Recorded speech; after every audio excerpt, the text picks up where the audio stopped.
میں جس طرح رسول اللہ صحابہ سے افضل ہیں، اسی طرح علی ابن ابی طالب بھی افضل ہیں۔ اسی لیے چونکہ رسول اللہ کی ہم پیروی، ہم پر افضلیت کی بنا پر ہمیں پیروی ان کی کرنا ہے، اسی طرح بعد از رسول اللہ علی کی افضلیت کی بنا پر علی کی پیروی اور اطاعت کرنی ہے۔ اور عزیزان گرامی، کل کی مجلس میں آپ کی خدمت میں نے یہ عرض کیا کہ علی ابن ابی طالب صحابہ سے ہی افضل نہیں بلکہ تمام پیغمبروں اور رسول سے سوائے رسول اللہ کو چھوڑ کر افضل ہیں۔ کیوں؟ اس لیے کہ رسول اللہ نے کہا کہ علی نفس رسول ہے، یعنی علی اور رسول میں کسی قسم کا فرق نہیں پایا جاتا ہے سوائے نبوت کے، عہدہ نبوت کے۔ تو جس طرح رسول اللہ سارے پیغمبروں سے افضل ہیں، اسی طرح علی ابن ابی طالب بھی سارے پیغمبروں سے افضل ہیں۔ نعرہ حیدری، نعرہ صلوات۔ اور عزیزان گرامی، پھر اس کے بعد فائدے کے تعلق سے کل آپ کی خدمت میں گزارشات پیش کیے میں نے کہ فائدہ محبت علی کا اس دنیا میں ہے، اور بالخصوص اس وقت ہے کہ جب کوئی چیز انسان کو فائدہ نہیں پہنچاتی بجز عمل کے، اور وہ موت کا وقت ہے کہ جہاں پر جب ہم پوری زندگی اہل بیت اطہار سے محبت کرتے ہیں تو اس محبت کا قرض چکانے کے لیے وہ انسان کہ جو اہل بیت کا محب ہے، چاہنے والا ہے، جب وہ اس دنیا سے جا رہا ہوتا ہے تو اس کے سرحانے وہ پہنچ جاتے ہیں تاکہ اس محبت کا صلہ عطا کریں۔ عزیزان گرامی، آج بات کو آگے بڑھاتے ہوئے آپ کی خدمت میں یہ عرض کرنا ہے کہ بعض لوگ یہ اعتراض کیا جاتا ہے کہ بہت سارے ہم نے محبان علی ابن ابی طالب کو دیکھا کہ جب وہ اس دنیا سے گزر رہے تھے تو ان پر سخت لمحات تھے، سختی سے انہوں نے جانیں دی۔ اس کی وجہ کیا ہے؟ تو عزیزان گرامی، اس کی وجہ واضح ہے کہ انسان کے اعمال جب برے ہوتے ہیں اور وہ اس توبہ سے اس دنیا سے نہیں جاتا ہے تو امام نے فرمایا، چھٹے امام سے کسی نے آ کر پوچھا کہ مولا آپ کے چاہنے والے اتنے گناہگار ہیں تو جنت میں کیسے جائیں گے؟ تو امام نے پلٹ کر کہا، سن، ہمارے چاہنے والے بے شک جنت میں جائیں گے، لیکن اگر انہوں نے گناہوں سے توبہ نہیں کی ہے تو اس دنیا میں مال کے ذریعے اللہ تعالیٰ انہیں مشکلات سے دوچار کرے گا، ان کے پاس مال کم ہو جائے گا، ان کے پاس نالائق اولاد پیدا ہو جائے گی، ان کی زوجہ اچھی نہیں ہوگی یا ان کا شوہر اچھا نہیں ہوگا۔ پھر اس کے بعد اس نے کہا کہ مولا آپ کے چاہنے والے ایسے ہیں کہ جو برائی بھی کرتے ہیں لیکن آسائش میں۔ تو امام نے کہا چلو ہو سکتا ہے کہ اللہ تعالیٰ موت کے وقت ان کے اوپر سختی کو وارد کر دے اور عذاب ختم ہو جائے۔ تو سامنے والے نے بڑی جرأت سے سوال کیا، کہا میں لوگوں کو جانتا ہوں کہ جن کا بہت زیادہ گناہ ہے تو ان کے ساتھ کیا ہوگا؟ تو امام نے کہا برزخ میں اللہ تعالیٰ انہیں سختی دے گا، عذاب دے گا۔ پھر اس کے بعد کہا مولا نہیں، اور زیادہ گناہ کیے تھے، بہت زیادہ گناہ کیے تھے، کوئی عمل نہیں کیا تھا۔ تو ایک مرتبہ امام نے فرمایا کہ قیامت کے دن انہیں جہنم میں جلایا جائے گا، عذاب دیا جائے گا۔ قیامت کا دن کہ جو 50 سال کا دن ہے اس میں انہیں اذیت و آزار اور سزائیں دی جائیں گی، لیکن اس نے کہا نہیں مولا، وہ جہنم میں چلے جائے گا۔ تو عزیزان گرامی، یہ وہ موقع تھا کہ جہاں پر چھٹے امام نے رک کر کہا کہ بس اگر وہ جہنم میں چلے جائیں گے تو ہم جہنم سے جا کر انہیں محبت علی و آل علی کی وجہ سے واپس لے آئیں گے۔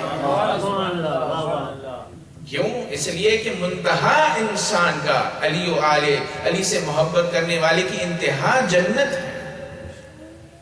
عزیزان گرامی، روایت میں ملتا ہے کہ سید حمیری، جن کے بارے میں کل میں نے آپ کی خدمت میں عرض کیا کہ جنہوں نے شعر کہا تھا من یمت یرانی، مولا امیر المومنین نے فرمایا ہے کہ جو وہ مرتا ہے وہ مجھے دیکھتا ہے۔ تو سید حمیری، جن کا نام اسماعیل تھا، 105 ہجری میں اس دنیا سے گزرے ہیں۔ لکھنے والوں نے لکھا کہ یہ گورے چٹے تھے، بڑے خوبصورت سے تھے۔ جب ان کا انتقال ہونے لگا تو ایک مرتبہ ایک سیاہ نقطہ ان کے چہرے کے اوپر آیا، اور آنے کے بعد وہ سیاہی بڑھتی گئی اور ان کو جو تکلیف ہو رہی تھی جان نکلنے کی، اسے کچھ عثمانی اور کچھ ناصبی افراد کے جو اہل بیت اطہار سے دشمنی رکھتے تھے وہ دیکھ کر خوش ہو رہے تھے۔ تو ایک مرتبہ سید حمیری نے فوراً ایک شخص کی طرف توجہ کی کہ جسے کوئی نہیں دیکھ رہا تھا، اور 3 مرتبہ کہا اے مولا کیا آپ کے چاہنے والے کے ساتھ ایسا کیا جاتا ہے؟ اے مولا آپ کے چاہنے والے کے ساتھ کیا ایسا کیا جاتا ہے؟ جیسے ہی یہ جملہ سنا تو دیکھنے والوں نے یہ دیکھا کہ وہ سیاہی کا نقطہ چہرے سے چلا گیا ہے، اور اس کے بعد ان کا چہرہ نورانی ہو گیا ہے، اور وہ اس دنیا سے جب گئے ہیں تو انہوں نے 3 جملے کہے، لا الہ الا اللہ حقا حقا، محمد رسول اللہ حقا حقا، امیر المومنین علی ولی اللہ حقا حقا۔ یعنی یہ کہتے ہوئے گئے اور قصیدہ بھی کہا، کون ہے کہ جو یہ کہتا ہے کہ شیعہ کے مرتے وقت اہل بیت اطہار اس کی مدد نہیں کرتے؟ آؤ دیکھو مولا علی نے مجھے نجات عطا فرمائی، اور یہ کہہ کر قصیدہ پڑھتے ہوئے اس دنیا سے گزر گئے۔ ایک صلوات پڑھیں محمد و آل محمد۔ عزیزان گرامی، موت کے وقت آتے ہیں، پھر آج بات کو آگے بڑھاتے ہوئے کہ قیامت میں بھی یہ محبت انسان کے کام آئے گی، اہل بیت اطہار سے محبت۔ رسول گرامی قدر کی آیات میں کچھ کوٹ کرنا چاہتا ہوں آپ کی خدمت میں۔ ایک مرتبہ رسول گرامی قدر نے فرمایا کہ اے علی ابن ابی طالب، آپ کے چاہنے والے جب قیامت میں اٹھائے جائیں گے، سارے گناہوں کے باوجود بھی اللہ تعالیٰ جب انہیں بخش دے گا تو ان کی صورت ایسی ہوگی کہ ان کی صورت 14ویں کے چاند سے زیادہ چمک رہی ہوگی، اور ان سے ساری سختیوں کو اٹھا لیا جائے گا، اور ان کے امور آسان ہوں گے، اور انہیں کسی قسم کا حزن نہیں ہوگا اور کسی قسم کی پریشانی نہیں ہوگی۔ عزیزان گرامی، کیسے حزن ہو سکتا ہے علی کے چاہنے والے کو؟ کیوں؟ اس لیے کہ یہ ان کے ماننے والے ہیں کہ جنہوں نے کبھی اس دنیا میں حزن نہیں کیا، لیکن وہ لوگ کہ جو اس دنیا میں جنہیں غار میں حزن ہوا تھا، تو ممکن ہے کہ قیامت میں بھی ان کے فالوورز کو حزن ہو، لیکن حزن علی ابن ابی طالب کے چاہنے والوں کو ملحق نہیں ہو سکتا۔ ایک صلوات پڑھیں محمد و آل۔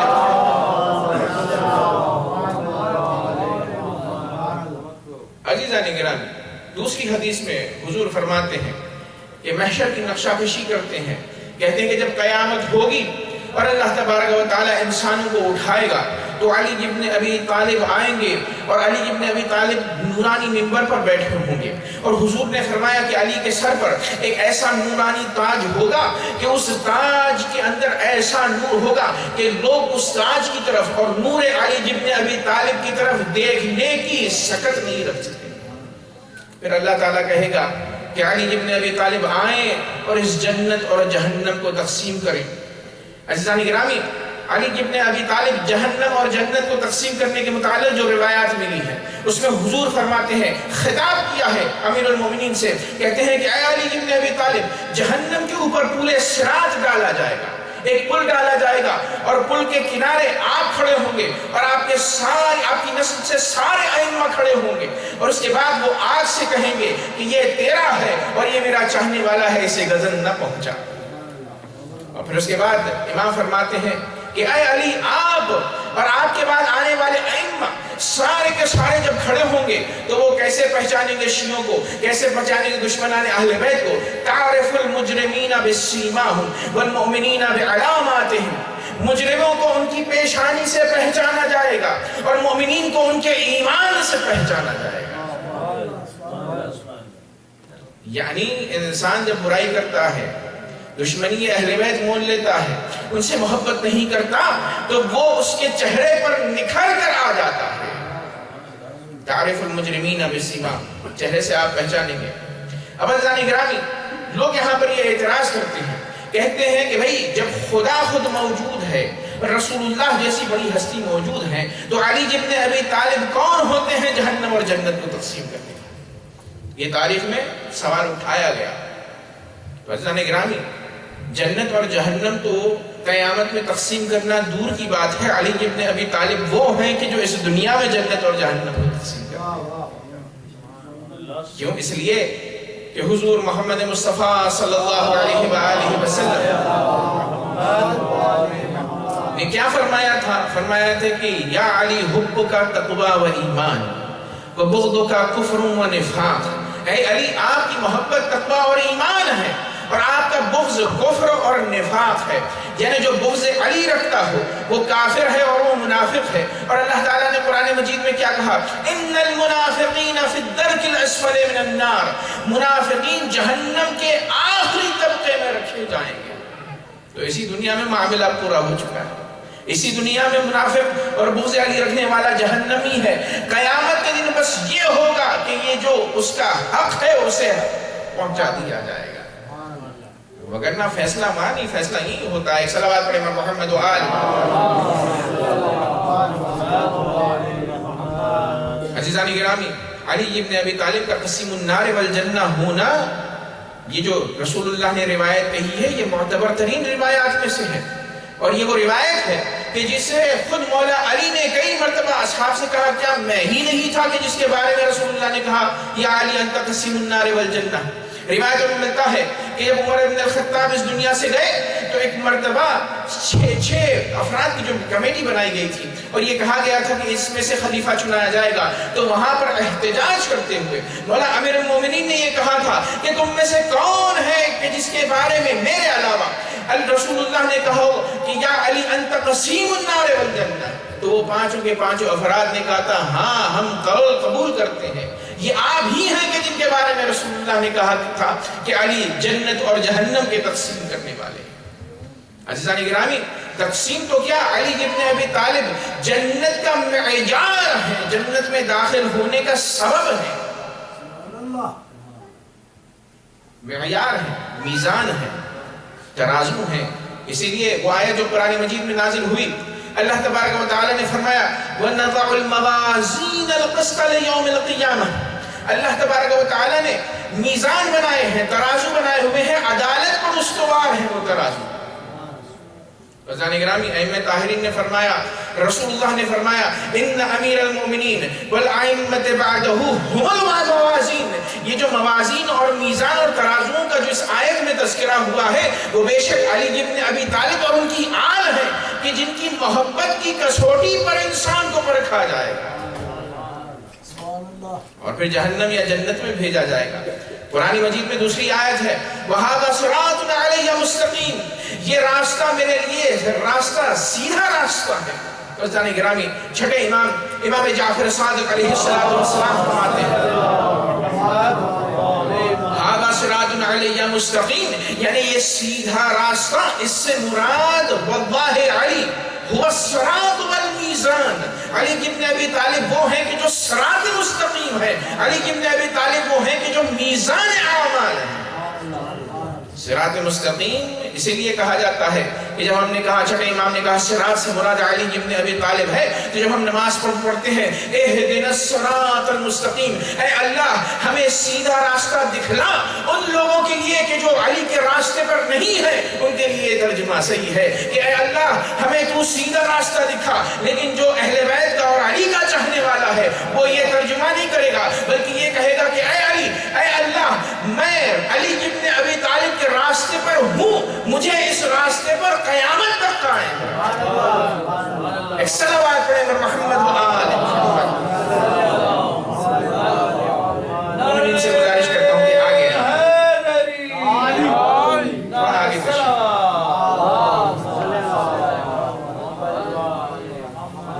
سب مل کر صلوات پڑھیں گے محمد و آل محمد۔ تھوڑا آگے آگے تاکہ فاصلہ ہو۔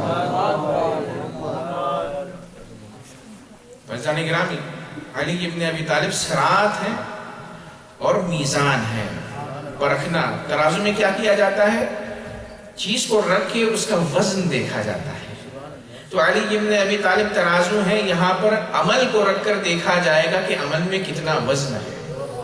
اگر عمل میں محبت علی ہے، محبت علی کی فاؤنڈیشن پر عمل کیا گیا ہے تو وہاں پر کانٹا بتا دے گا کہ یہ قابل قبول ہے، وگرنہ رد ہو جائے گا۔ اور میزان ہے علی ابن ابی طالب، اسی لیے امام سجاد علیہ السلام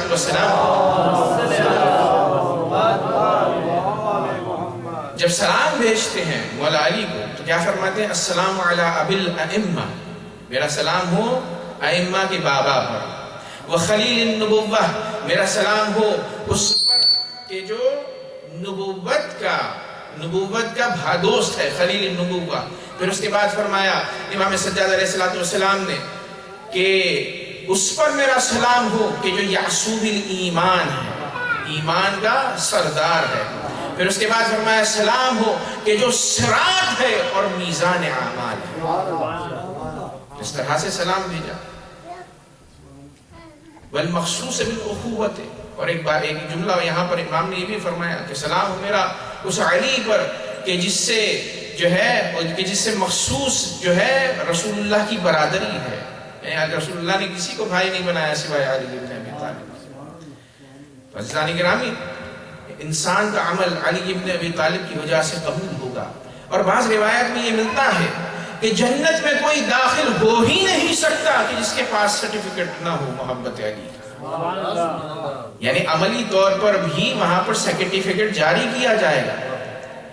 بات ہوتا ہے نا کہ بھئی مثال کے طور پر یہ کہا جائے کہ محبت علی ہے، علی نے پہچانا، چلے گئے. نہیں، وہاں پر پاسپورٹ اور ویزا کی طرح کوئی سند نامہ ایشو کیا جائے گا. کیوں؟ اس لیے کہ رسول اللہ کی ایک حدیث ہے، فرماتے ہیں یا علی لا يدخل الجنہ، جنت میں کوئی داخل نہیں ہوگا الا من جاء بجواز علی ابن ابی طالب، مگر یہ کہ وہ شخص جو جواز علی ابن ابی طالب کے ساتھ. جواز کسے کہتے ہیں؟ جواز کہتے ہیں سند کو. آج کل کے زمانے میں پاسپورٹ لے لیجئے، ویزا لے لیجئے، گرین کارڈ لے لیجئے، یعنی اس پر لکھا ہوگا کہ یہ علی ابن ابی طالب کا چاہنے والا ہے، تو جنت کا دربان اسے دیکھ کر انٹری کروائے، وگرنہ انسانوں کو حرت کر دیا جائے گا. اب عزیزان گرامی، محبت علی موت کے وقت، برزخ میں اور قیامت کے دن جنت تک پہنچانے میں انسان کے کام آتی ہے. تو اب یہاں پر ضروری ہے، میں نے چونکہ عنوان جو بنایا تھا محبت علی فائدے اور تقاضے. فائدے سن لیے آپ نے، محبت علی کے بارے میں بھی آپ نے مسلسل بیانات سنے. تقاضے، کنڈیشنز، کسے محب علی کہا جاتا ہے؟ یہ سوال ہے نا. ظاہر سی بات ہے اگر کوئی شخص اپنی زبان سے ادعا کر لے کہ میں محب علی ہوں تو وہ کافی نہیں ہے. محب علی کے تعارف میں خود ائمہ طاہرین علیہ السلام نے روایات پیش کی.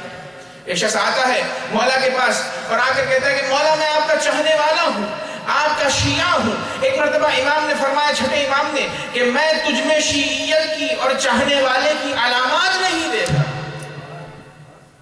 اسی لیے محبت کے کیا تقاضے ہیں، محبت کی کیا شرائط ہیں، اس کا جاننا ضروری ہے. مختصر سی حدیث عرض کروں گا آپ کی خدمت میں جو کہ نتیجہ ہوگا پورے عشرے کا.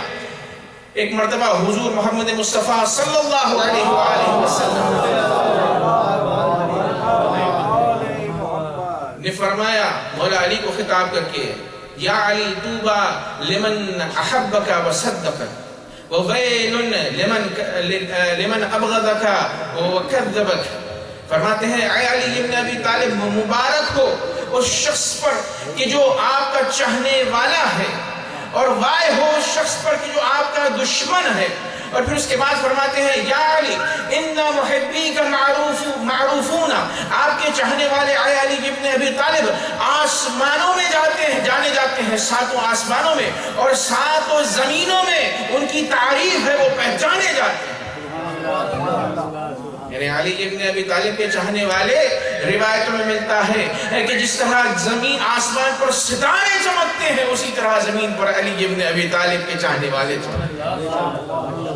اسی لیے معراج پر جب رسول اسلامی گئے تو ایک مرتبہ لکھنے والوں نے یہ لکھا کہ بڑا ممبر تھا اور اس ممبر کے نیچے ایک اور ممبر تھا کہ جہاں پر جناب ابراہیم موجود تھے. ایک مرتبہ رسول اللہ نے، جناب ابراہیم نے دیکھا کہ ایک چاند جیسی صورت والا شخص چلا آ رہا ہے اور اس کے ساتھ کچھ ایسے افراد ہیں کہ جو ستاروں کی طرح جگمگا رہے ہیں. تو ایک مرتبہ جناب ابراہیم نے کہا یا رسول اللہ، یہ کیا کوئی نیا فرشتہ ہے کہ جس کے بارے میں نہیں جانتا، یا کوئی اللہ کا مقرب بندہ ہے، کیا کوئی پیغمبر ہے کہ جس کی مجھے اطلاع نہیں ہے؟ تو رسول اللہ نے فرمایا کہ نہ یہ ملک مقرب ہے نہ کوئی پیغمبر ہے، بلکہ یہ جو چاند کے جیسا چمک رہا ہے وہ علی ابن ابی طالب ہے، اور جو ستاروں کے جیسے اس کے ساتھ میں جگمگا رہے ہیں وہ اس کے شیعہ ہیں. یہ منظر دیکھنا تھا. ایک مرتبہ جناب ابراہیم نے کہا خدایا، شیعیان حیدر کرار کی اس قدر اہمیت زیادہ ہے کہ مجھے بھی شیعہ حیدر کرار میں تو قرار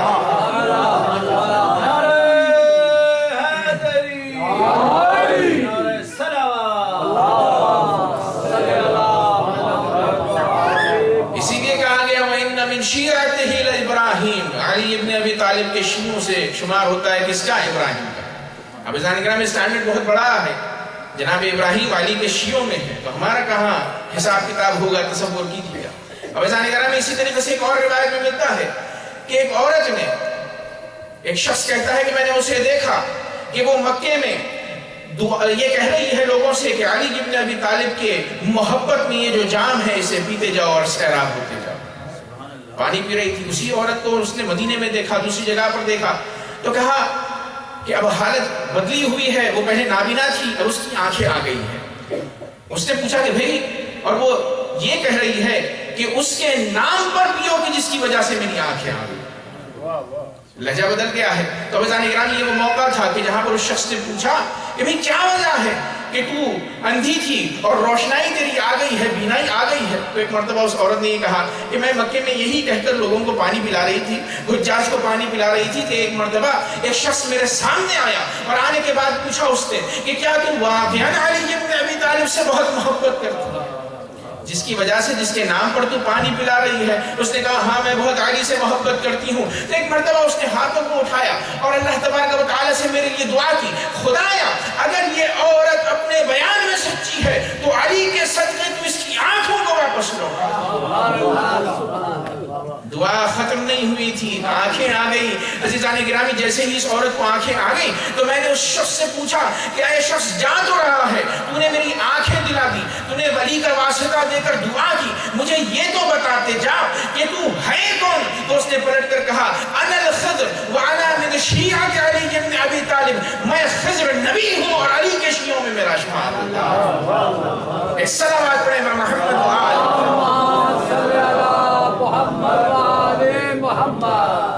و عزیزان گرامی، تو علی کے شیعوں میں ابراہیم و خضر کا شمار ہوتا ہے، چاہنے والوں میں۔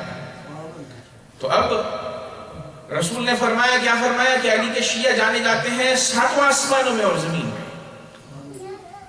کس چیز سے جانے جاتے ہیں؟ ہم اہل الورع، کہ وہ پرہیزگار ہیں،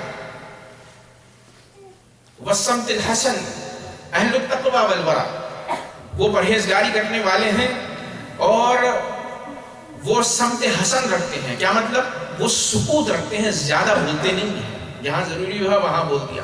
پھر اس کے بعد میں عربی آپ کے سامنے نہیں پڑھوں گا چونکہ وقت میں گنجائش نہیں ہے۔ ایک مرتبہ حضور نے فرمایا کہ علی کے چاہنے والے وہ ہیں کہ جو متقی ہیں، پرہیزگار ہیں، سکوت رکھتے ہیں۔ پھر اس کے بعد فرماتے ہیں کہ علی کے چاہنے والے وہ ہیں کہ جو ہمیشہ ان کی آنکھوں میں خشوع رہتا ہے، اللہ تعالیٰ سے وہ گھبراتے ہیں اور ان کے دل لرزاں ہوتے ہیں اللہ کی یاد میں، اللہ کے خوف سے۔ پھر اس کے بعد فرماتے ہیں کہ علی بن ابی طالب آپ کے چاہنے والے وہ ہیں کہ جنہوں کے دلوں میں آپ کی محبت اس قدر زیادہ ہوتی ہے کہ اس کا اظہار وہ زبان سے بار بار کرتے ہیں۔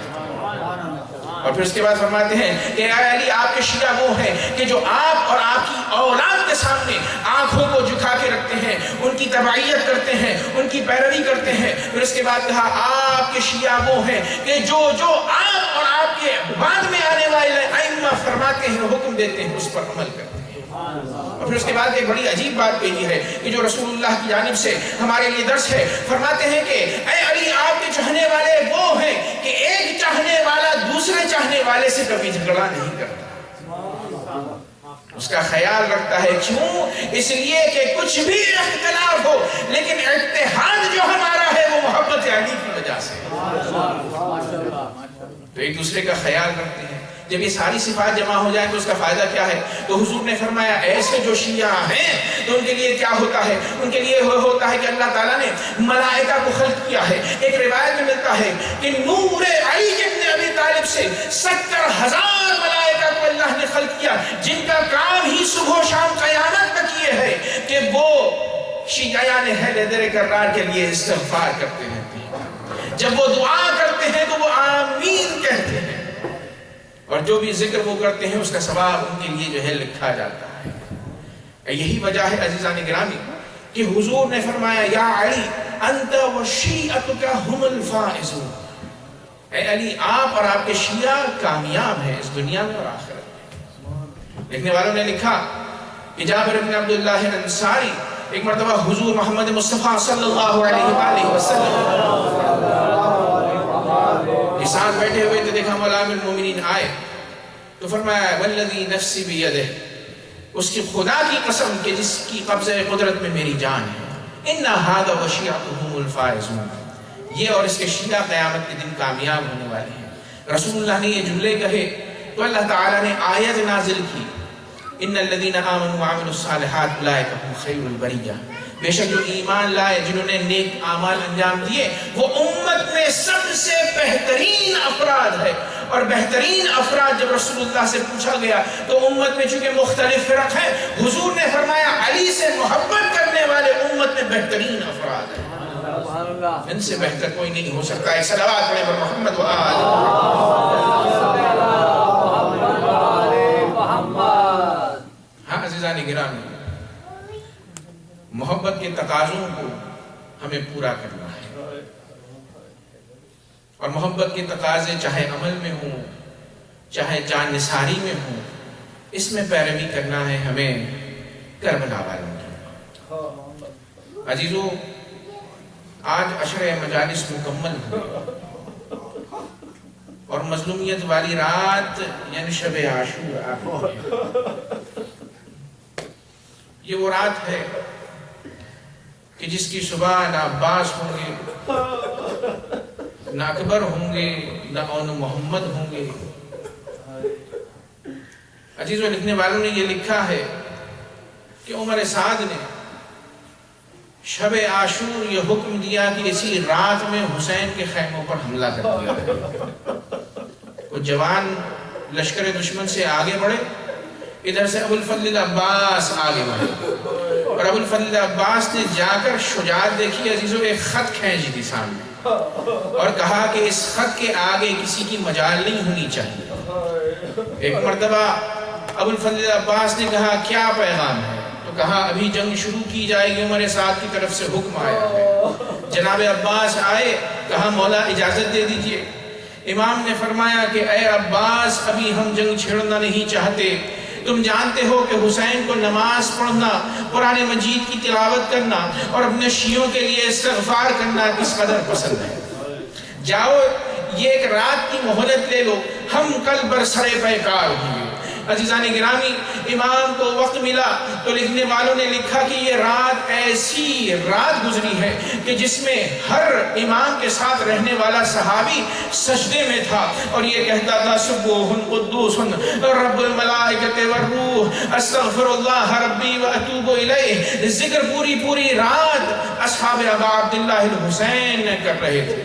عزیزان گرامی، ایک وہ موقع بھی آیا کہ امام نے اپنے سارے اصحاب کو جمع کیا اور جمع کرنے کے بعد کہا کہ تم میں سے جو جہاں جانا چاہتا ہے چلا جائے، چونکہ یہ میرے قتل کرنے کے لیے یہاں پر آمادہ ہوئے ہیں۔ لکھنے والوں نے لکھا عزیزوں کہ کوئی اٹھ کر نہیں گیا۔ ایک مرتبہ امام نے چراغ کو خاموش کر دیا اور کہا کہ اگر تم چراغ کی وجہ سے شرما رہے ہو تو یہ تاریکی ہو گئی ہے، چلے جاؤ، میں کچھ نہیں کہوں گا۔ لیکن عزیزان گرامی، جیسے ہی چراغ روشن ہوا تو ایک مرتبہ امام نے دیکھا کہ سب کے سب وہاں پر بیٹھے ہوئے ہیں۔ ایک مرتبہ مسلم ابن اوسجہ اٹھے اور کہا مولا، ہم آپ کو چھوڑ کر کیسے چلے جا سکتے ہیں؟ اگر مجھے 70 مرتبہ آپ کی راہ میں شہید کیا جائے، میرے بدن کو ٹکڑے ٹکڑے کیا جائے، آگ لگا دی جائے اور اس خاک کو کہ جو میرے بدن سے بچے اسے ہوا میں پراکندہ کیا جائے، تب بھی مسلم ابن اوسجہ کو اگر پھر سے حیات ملے تو وہ آپ کی مدد اور نصرت کرے گا۔ عزیزان گرامی، یہ وہ رات ہے کہ جہاں پر لکھنے والوں نے لکھا ہے کہ ایک مرتبہ جب امام حسین علیہ السلام جب خیموں سے گزر رہے تھے تو بنی ہاشم کے خیموں کے پاس جب پہنچے تو ایک مرتبہ دیکھا ابو الفضل عباس سے کہہ رہے ہیں کہ اے بنی ہاشم، کل ہمیں انصار سے پہلے قربانی دینی ہے۔ جب انصار کے خیموں کے پاس گئے تو وہاں پر یہ سننا امام نے کہ انصار کر رہے ہیں کہ بنی ہاشم سے پہلے ہماری قربانیاں ہونی ہیں۔ عزیزان گرامی، یہ وہ موقع تھا کہ نافع بن ہلال لکھتے ہیں کہ امام ایک مرتبہ مقتل کی طرف جانے لگے اور امام نے منع کیا کہ کوئی امام کے پیچھے نہ آئے۔ ایک وہ وقت بھی آتا ہے کہ جب امام مقتل کی طرف جانے لگے تو دیکھا کہ پیچھے کوئی آ رہا ہے تو امام نے محسوس کیا کوئی صحابی ہے۔ کہا کون؟ تو نافع نے کہا کہ مولا میں آیا ہوں۔ امام نے کہا کیا میں نے تجھے منع نہیں کیا تھا؟ کہا مولا آپ کی حفاظت کے لیے آیا ہوں۔ ایک مرتبہ امام نے ساتھ لیا اور نافع سے کہتے ہیں اے نافع دیکھتا جا، یہ وہ مقام ہے کہ جہاں کل میرا علی اصغر شہید ہوا، یہ وہ مقام ہے کہ جہاں کل میرے بھائی کے ہاتھ کاٹے جائیں گے، یہ وہ مقام ہے کہ جہاں پر اون محمد شہید ہوں گے، یہ وہ مقام ہے کہ جہاں پر قاسم کا لاشا پامال کیا جائے گا۔